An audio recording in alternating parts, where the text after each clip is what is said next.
asalaamaaleykum mbokk yeeg xarit yi ñuy seetaan seen télévision numérique Refane TV dal leen ak jàmm ci seen émission pencum askan wi tey pencum askan wi day dalal suñu xarit Boubacar Koné étudiant la nekk ci daara ju kawe yi ñu wooyee Aline Diop te mu nekk Bambey dëkk ca diwaanu Tambacounda Boubacar ñu ngi lay dalal. Merci beaucoup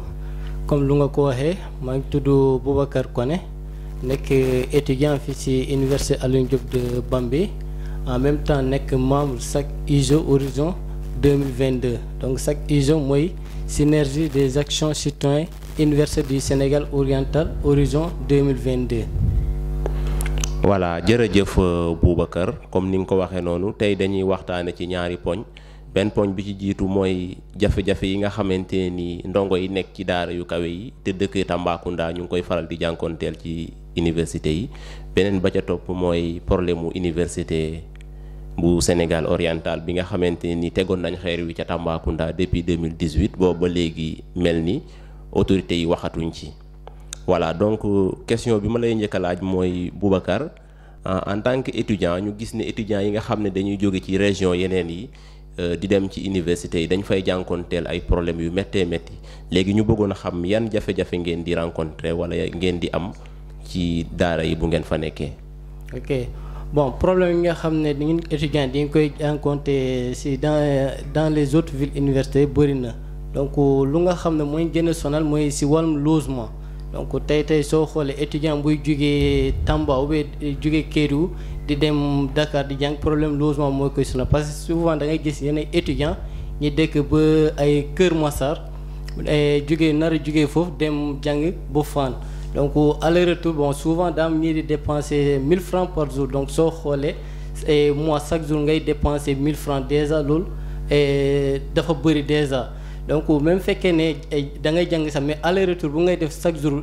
jógee sa appartement dem université soo ñëwee encore mënoo jàng donc soo ñëwee encore mënoo réviser mënoo def dara donc déjà da ngay tas donc yooyu aussi bokk na problème yi nga xam ne di nga koy jànkonte si yenn université aussi si wàllum côté déplacement aussi tey soo jëlee suñu camarades ou suñu frères yi nga xam ne ñi ngi côté Goudiri ou bien côté Kidira donc ñoom suñu naree déplacé jógee foofu ba ñëw Dakar ou bien Bambey donc dañuy obligé di def trajet long donc deux fois soit dañuy quitter Goudiri ñëw ba Tamba jëlaat beneen oto ñëw Dakar ou bien Bambey ou bien Thiès donc ou bien soit dañuy jógee Kédougou ñëw ba Tamba jëlaat yeneen oto pour ñëw si Bambey fii ni ou bien Saint-Louis donc déjà loolu aussi jafe-jafe la nga xam ne dañu koy jànkoonte aussi. voilà jërëjëf comme ni nga ko waxee noonu rek jafe-jafe yi moom fépp la am ci daara yu kawe yi yëpp la amee waaye bu ñu jëlee cas bu ci mel ni université bu Bambey yow nga nekk étudiant jóge Tambacounda ñëw fii ci Bambey ku ne xam na ne Bambey jafe-jafe yi fii la gën a tare lu ci mel ni côté dëkkuwaay ak yooyu yéen nan ngeen koy dunde fii ci Bambey nga xam ne pour nga am fi logement dafa jafe.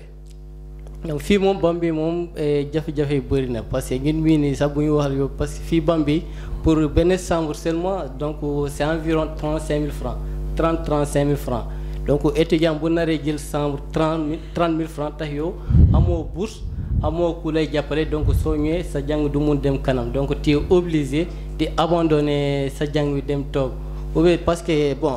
dernier appartement bu ñuy jógee jël ni donc c'est appartement bi c'est à 12 chambres mais ñu ngi koy jël 300 000 lañ ko jël bu 12 chambres donc tu vois tous ces problèmes ñu ngi koy jànkonte fii ci Bambey fii nii surtout ñun étudiants yi nga xam ne jóge nañ ci Sénégal oriental donc lu ci gën a bëri mooy problème logement yi donc problème logement yi mooy gën a sonal fii nii ci Bambey. voilà kon comme ni nga ko waxee rek da ngeen di jànkonteel ay problème mu hébergement fii ci Bambey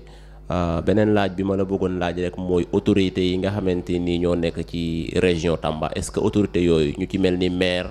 wala yi demee noonu est-ce que ñoom ñu ngi leen di jàppale.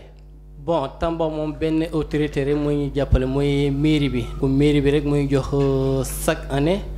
subvention bu 500 000 francs donc loolu chaque année la quoi benn subvention bu 500 000 francs tax subvention boobu suñu jëlee ci appartement parce que avant ngay jël appartement il faut nga fay d'abord caution. donc soo fayee caution déjà subvention bi jeex na donc ñun ñooy jël suñu bopp du si des ñoo ko jël en charge donc à part mairie moom benn autorité mosul jug jàppale ñun étudiant Tamba yi nekk fii Bambey. voilà léegi li ma bëggoon xam ba léegi mooy maanaam pour autorités yi gën leen mën a jàppale est-ce que yéen da ngeen a am benn association wala benn kuréel boo xam ne moo dajale étudiants yi dëkk Tamba yëpp nekk ci université yëpp wala da ngeen a am benn association ci université bu ci nekk. oui bon université bu si nekk am nañ foofu ay association par exemple Bambey fii nii am nañ fi amical donc soo demee Dakar aussi amical mi ngi foofu. mais am na benn kuréel bu nga xam ne moo regroupé étudiants yëpp étudiants Tamba yëpp donc ñu ngi koy tuddee CET mooy collectif des étudiants ressortissants de Tamba moom moo regroupé étudiants Tamba yëpp mais bon kuréel boobu aussi bon def na demande ci autorité yi mais bon chaque fois suñu defee demande donc chaque fois même problème yooyu ñëw yi leen ne xaar leen donc xaar bu nga xam ne du mus a jeex. voilà kon niñ ko waxee rek yéen da ngeen di jànkonteel ay problèmes yu taratar ci daara yu kawe yi donte autorité yi bi nga xamante ni mooy maire bi mu ngi leen di jàppale ci ay subventions waaye doyul ba loolu tax na étudiants yi am na kuréel goo xamante ni moom la ñu sos doon xeex pour li nga xamante ni mooy université Sénégal orientale bi nga xamante ne nii. Président de la République joxe woon na dogal ginnaaw bi ñu jógee ci conseil présidentiel bi ñu amaloon en 2013 pour ñu ubbi benn université ñu tudde ko université du Sénégal oriental ci Tamba te ginnaaw booba ba léegi ministère bi nga xam ne moo yor wàllu njàngale mu kawe mi waxoon ne 2018 2019 ci la ñuy commencé liggéey bi te booba ba léegi ñu gis ne liggéey bi dafa taxaw. léegi nag ngeen taxawaloon benn kuréel boo xamante ni da ngeen ciy dox ngir ñu mën a yembal liggéey boobu noonu léegi lan nga mu mën a wax ci loolu noonu. waaw bon concernant université du Sénégal oriental donc si planification bi donc gars yi dañoo waxoon que université Saint-Louis su paree mooy UGB donc université Tamba moo doon topp université du Sénégal oriental mais gis nañ si diggante boobu noonu université yu bëri. tabax na neen université yu bëri mais ba léegi Tamba amul université donc si lañ créé benn structure bu tudd SAC pour xeexal injustice boobu noonu tax structure mu ngi regroupé ay nit yu bëri donc les étudiants élèves donc ay maires ay bajjen gox donc pour xeex injustice boobu noonu donc comme lu ma ko waxee rek parce que en 2013 la gars yi defoon première pose pierre donc ñu ne 2018 ou bien 2019 université bi day accueillir nouveau bachelier donc mais gis nañ gars yi clôture rek la ñuy def arrêté université bi donc avant ñu doon wax ay université Sine Saloum ay université Diamniadio ou bien bu Bambey donc université Tamba lañ njëkkoon programmé mais ba léegi gisuñ dara clôture rek la ñuy def arrêté construction bi donc clôture baa ngi foofu noonu ba léegi gars yi defuñ dara. voilà kon dafa mel ni rek ñoom dañu ñëw clôturer ne dañuy tabax université dal di taxaw defuñu dara léegi ma bëggoon laaj université Sénégal oriental boobu bu amoon Tamba tey jii lan la mën a jural waa Tambacounda ci wàllu koom-koom. bon université boobu su amoon Tamba moom lu mu doon jurate waa Tamba si wàllu côté économie bëri na tax soo xoolee tey étudiant suñ ko fayee bourse déjà. donc lan lay njëkkee soxla def day njëkkee soxla dem jënd ay yëre donc yooyu fan la koy jëndee fi université yooyu yëpp ci Tamba la koy jëndee tax yooyu su tilimee daf koy soxla aussi di ko fóot donc yooyu yëpp Tamba la koy defee donc aussi Tamba soo amoon université soo xoolee ci campus social bi donc ñii di liggéey ci restaurant bi ou bien ñii di servir aussi ñoom ñëpp Tamba lay jógee parce que foofu lañ leen di jëlee aussi donc loolu yëpp day yokk koom-koomu réew mi aussi donc soo xoolee Tamba aussi dafa nekk région bu nga xam ne dafa frontalier ak 4 pays donc man mii fu ma nekk Bambey maa ngi partagé classe ak Malien donc ñoom tey Tamba su amee université balaa ñu doon jógee Mali ba Bambey donc Tamba moo génnee leen jege donc dañuy toog foofu di jàng def seen jàng donc lu muy indi ci wàllu économie moom bëri na. voilà kon université boobu daal. li ngeen ci xaar mooy ñu ubbi ko parce que buñ ko ubbee jàpp ngeen ne dina leen mën a régler ay problèmes yu bëree bëri foofu ci diwaanu Tambacounda beneen laaj bi ci topp mooy est-ce que yaakaar ngeen ne université bu Tamba bi bu ubbi woon dina régler jafe-jafe yi étudiants yi parce que kenn ku nekk xam na ne étudiants yi ministère bi moo leen di orienté te ministère bi bu leen di orienté nekkul ne day jël université Tamba orienté fa étudiants yi dëkk Tamba kese dañuy gis ne nit étudiant mun naa jóge Dakar ñu orienté ko Saint-Louis wala mu jóge Saint-Louis ñu orienté ko Bambey wala mu jóge Bambey ñu orienté ko Tamba est-ce que yaakaar ngeen ne université boobu rek bu ubbi woon dina saafara jafe-jafe yi nga xam ne moom la étudiants yi di jànkonteel ci université yi. waaw université bi su amoon moom dina doon régler problème yu bëri si étudiant Tamba parce que tey soo demee Tamba soo jëlee 90% ñii di def taximan ñii di yëpp ay étudiants yi nga xam ne dañoo abandonné donc tey soo jàngee ba dem ay niveau licence donc su la neexee mun nga changer université dem def sa master feneen donc yaakaar naa tey moom fekkee Tamba amoon na université moom donc ñi nekkoon ci côté zone Kédougou Koussanar Tamba boo Goudiri Kidira Bakel yaakaar naa foofu étudiants yëpp dañuy ñu Tamba parce que même fekkee ministre day orienté mais quand même ça dépend si sa choix lay dépendre si orientation aussi. ba léegi ci problème mu université bi yéen seen kuréel googu nga xamante ni moom ngeen taxawal ñu di ko woowe SAC kuréel googu yan action wala yan stratégie la ñu bëgg a taxawal pour gën a def pression ci autorités yi ba ñu mën a taxaw ci liggéeyu université boobu. waaw kuréel bi SAC moom bon jot nañ def ay parce que le 29 passé bi ni bëggoon nañ def benn marche pacifique mais autorité accordé ñu marche bi donc mais jot nañ def ay distribution flyer donc 2000 flyer distribué nañ ko jour boobu noonu mais fii ak fin février donc bëgg nañ distribuer 10 000 flyer fii ak fin février bëgg nañ distribuer 10 000 flyer. waaw kon. bu loolu passé maanaam ban message ngeen di lancer autorités yi ban message ngeen leen di mën a lancer autorités yi tey pour ñu mën a taxaw ci liggéey boobu noonu. donc message bu nga xam ne dañ koy lancer autorités yi mooy ñoom ñëpp ñu ñoo jàpp ci combat bi parce que combat bi surtout combat population bi la donc tey Tamba su amee université ñëpp a ci bénéficier mooy autorité mooy ku nga xam ne sax. taximan ou bien menuisier ñëpp a si bénéficier donc ñoom ñëpp seen doom di si jàng si université donc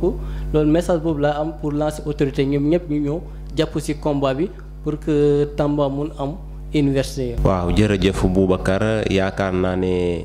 combat bi ngeen di mëne ab combat la boo xamante ni bu noble la léegi université boobu noonu bi nga xamante ni autorité yi jëloon nañu mébét pour taxawal université bi. dañu jàppoon ne université bi dina am ñeenti UFR bi nga xamante ni day xel di jàngale lu jëm ci métier industrie am na fa tam beneen UFR boo xamante ni day dem ci wàllu xarala yi ak science yu gën a kawe yi ak beneen UFR boo xamante ni day dem ci métier yi nga xam ne affaire biodiversité la ak ci wàllu parcs nationaux ñu gis ne parc bi nga xamante ni mooy parc national Niokolo-Koba am na ci benn partie boo xam ne ci biir région Tambacounda la nekk est-ce que jàpp ngeen ne tam université bi maanaam bu ñëwoon dina gën a suqali wàllu koom-koom bi ci diwaanu Tambacounda boobu. oui université su ñëw moom day sukkal koom-koom si wàllu Tamba parce que soo xoolee comme yi nga jógee cité nii donc parce que chaque zone. dafa am ay spécialité am donc soo jëlee par exemple UFR santé par exemple université bi soo amee UFR santé donc ñii dafay def santé donc ñoom dañaa soxla def ay seen pratique donc seen pratique fu ñu koy def donc si hôpital yi lañ koy def donc ku nga xam ne moom da ngay def sa pratique si hôpital donc xam nga foofu plateau médical bi donc dañ koy defar donc da ngay hôpital bi day am plateau médical bu baax puisque étudiants yi ñëw foofu di def foofu seen pratique. waaw boobu comme ni ma la ko waxee sànq université bu ñu koy créer dafa am ay UFR yoo xam ne moom la ñuy ciblé te UFR yi nga xam ne moom la ñu ciblé woon pour université bu Sénégal oriental UFR santé bokku ci parce que UFR métier de l'industrie la ñu waxoon UFR santé ak xarala yu kawe yi ak UFR métier biodiversité ak parcs nationaux est-ce que yooyu métier yi nga xamante nii moom lañ ciblé est-ce que méngoo na ak jafe-jafe yi nga xamante nii moom la ñuy gis ci diwaanu Tambacounda wala déet. oui méngoo na si jafe-jafe yi nga xam ne di nga koy gis si Tamba comme lu nga jógee wax si parc bi parce que déjà même université bi suy am déjà donc Tamba Kédougou ñoo koy lii Tamba Kédougou ñoo ko comme Université Sine Saloum lu mu mel donc parc bi nag Kédougou la nekk actuellement donc méngoo na ak jafe-jafe yi. waaw ba léegi est-ce que jàpp ngeen ne fi mu toll nii bu autorités yi jëloon décision pour ñu ne année scolaire bii di ñëw 2021 2022 dañuy ubbi université bi te infrastructure yi nga xam ne moo fa war a nekk gu fa est-ce que jàpp ngeen ne Tambacounda am na ay bâtiment yoo xamante ni war na mën a permettre bachelier ñu fay orienté ñu am ay xamante ni dinañ fa xel di jànge. oui Tambacounda soo jëlee Tamba Bakel ba Goudiri foofu am na ay bâtiment abandonné bâtiment yi nga xam ne étudiants yi mun nañ si jàng en attendant que université bi pare donc am na ay bâtiment yu bëri nga xam ne dañ leen abandonné te bâtiment yooyu noonu état mun na jël bâtiment yooyu noonu étudiants yi mun jàng si bâtiment yooyu noonu en attendant que université bi pare soo jëlee par exemple université Sine Saloum noonu la donc état bi dafa jël ay bâtiment étudiants yi di fa jàngee donc c'est ça mu loolu aussi mun na nekk Tamba donc jël ay bâtiment étudiants yi di fa jàngee en attendant que université bi pare. voilà ba léegi rek ñu wax ci wàllu étudiants yi ba léegi ñu gis ne université virtuelle bu Sénégal université la boo xamante ni bari na ay étudiants yu bare bari yoo xam ne fa lañ leen di orienté ma la doon laaj ba xam ndax Tambacounda am na espace numérique ouvert mooy yi nga xam ne moom lañ ubbi ci région yi pour gën a mën a jegeñal université virtuelle bi étudiants yi. non Tamba amul Tamba amul donc yeneen région ñoo kam comme Kaolack mais Tamba amul. Tamba amul. voilà Tamba même suñuy orienté benn doom Tamba si université virtuelle donc da ngay obligé dem si yeneen région yi nga xam ne am nañ ay ENO sinon Tamba amul. est-ce que tam seen xeex boobu ngeen di xeex pour ñu gaawal liggéey bi nga xamante ni moo jëm ci wàllu université bu Sénégal oriental bi est-ce que balaa ngeen di xuus ci xeex boobu noonu waru ngeen woon njëkk ci xeex pour ñu defar leen espace numérique ouvert ci wàllu université virtuelle. donc non xeex bi moom pour lépp la même boobu aussi bokk na si xeex structure SAC bi aussi mooy ENO bi pour que Tamba mun am ENO université virtuelle quoi donc loolu aussi si xeex bi la bokk. voilà Boubacar balaa ñuy jeexal émission bi ba léegi dama lay wax rek nga lancer benn message autorité yi en tant que étudiant nekk fii ci Bambey jafe-jafe yi nga xam ne moom ngeen di jànkoonteel yéen étudiants yi nga xamante ni yéen a nekk ci région yi ban message ngay lancer autorité yi pour ñu mën leen dimbale. donc message bu ma mun lancer ci autorité yi donc mooy que nañ jàppale seen étudiants yi nekk ci yeneen région voilà nekk na ci côté logement ou bien ci côté restauration fépp fu mu mënta doon rek da lay jàppale parce que ñun étudiants yi fii nii ñi ngi jànkonte ay problèmes yi yëpp donc surtout lu si gën a lii mooy côté logement donc autorité bu nga xam ne moom mun nañ jàppale si côté logement moom parce que dañuy day bax trop parce que munoo ne da ngay jàng tax xamoo fu ngay dëkk donc loolu moom munul nekk donc pour nga jàng mooy fu nga am d'abord fu ngay nekk donc message boobu lay lancer autorité pour que ñu mun jàppale étudiants yi côté logement côté restauration donc côté bépp bu mu mënta doon voilà nañ jàppale étudiants yi tax mairie bi kese mënul ne day jàppale étudiant Tamba yëpp mais tax yaakaar naa mairie bi kese mooy jàppale étudiants yi comme ñun Bambey mairie bi rek mooy jox subvention chaque année donc les autres autorités moom mosuñ leen dégg. voilà jërëjëf Boubacar kon tey seen émission pencum askan wi dalaloon ndaw li nga xamante ni moom la ñu wooyee Boubacar Koné dëkk ci diwaanu Tambacounda nekk itam étudiant ci daara ju kawe ji nekk ba woon doon wax ci wàllu jafe-jafe yi nga xamante ni étudiants yi moom la ñuy jànkoonteel ci daara yu kawe yi doon doxaale itam doxu ñaxtu bi nga xamante ni moom la kuréel googu ñuy wooyee SAC te ñu créé ko ci diwaanu Tambacounda moom lañ créé woon ngir ñu jéem a xeex pour que autorité yi université bi nga xamante ni tegoon nañ xeer bi ba commencé nañ ko clôturer ñu tudde ko université Sénégal oriental ca Tambacounda ñuy ñaan tam autorité yi université boobu ñu gaawal liggéey bi ba nga xamante ne nii étudiants yi nga xamante ni ñoo fare ci diwaanu Tambacounda ak bépp étudiant boo xamante ni bëgg nga jànge ji ci université boobu ba mu mën caa dem balaa ñuy jeexal xanaa Boubacar dañ lay jox rek kàddu gi nga tagoo. ok donc maa ngi remercier d'abord yow Adama ci invitation bi aussi di remercier ñi nga xam ne ñi ngi seetaan wala auditeurs ak auditrices yi nga xam ne ñi ngi seetaan di leen remercier wala kontaan naa trop ci émission bi. voilà jërëjëf Boubacar kon mu nekkoon seen émission pencum askan wi ñu di ko amal ci seen télévision numérique Refane TV pencum askan wi di émission boo xamante ni émission askan wi la askan wi ñoom ñoo fiy ñëw di fi wax jafe-jafe yi nga xamante ni moom la ñuy jànkoonteel moo xam ci wàllu jàng la moo xam ci wàllu politique la moo xam ci wàllu koom-koom la moo xam ci wàll bu mu mënti doon ñu koy amal fii ci suñu chaîne de télé Refane TV. Donc balaa may jeexal rek xanaa may jaajëfal sama caméraman bi di Thianar Diouf di jaajëfal aussi sama technicien bi nga xam ne moo jàpp ci émission bi ba mu yem di leen nuyu di leen jaajëfal di leen dox daje ba beneen yoon incha allah.